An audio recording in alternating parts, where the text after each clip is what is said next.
I dette rum er malerier af Emanuel A. Petersen. Emanuel A. Petersen blev kaldt grønlandsmaler og rejste til Grønland utallige gange mellem 1920'erne og 1940'erne. At være grønlandsmaler betød, at man som kunstner havde rejst i Grønland og malede motiver herfra. Emanuel A. Petersen ville lave en bog om Grønland med sine malerier. Han ville vise et for ham oprindeligt Grønland, ikke den fremspirende civilisation, som han kaldte det.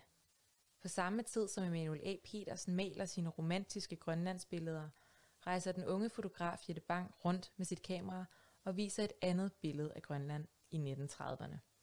Hun optager desuden en farvefilm. Emanuel A. Petersen malede over 2.000 malerier, og der er mange gentagelser. Solnedgangen og hundeslæden, der kører ind i landet mellem fjelde. Emanuel A. Petersen gentog ikke for fordybelsens skyld, eller for at udforske motiver eller farver, men med henblik på bestilling og salg. Mange af hans malerier findes i eksakte kopier, gentaget af ham selv. I enkelte malerier leger han dog mere med motiv og farve. I skitserne er der personlighed og karakter, hvorimod menneskene i mange af hans malerier er arketyper. For eksempel kvinden med hårtoppen, som placeres på hans malerier. Igen og igen.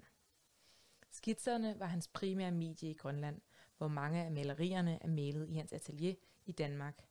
Langt væk fra Grønland og måske med længsel, nostalgi og et romantisk strøg.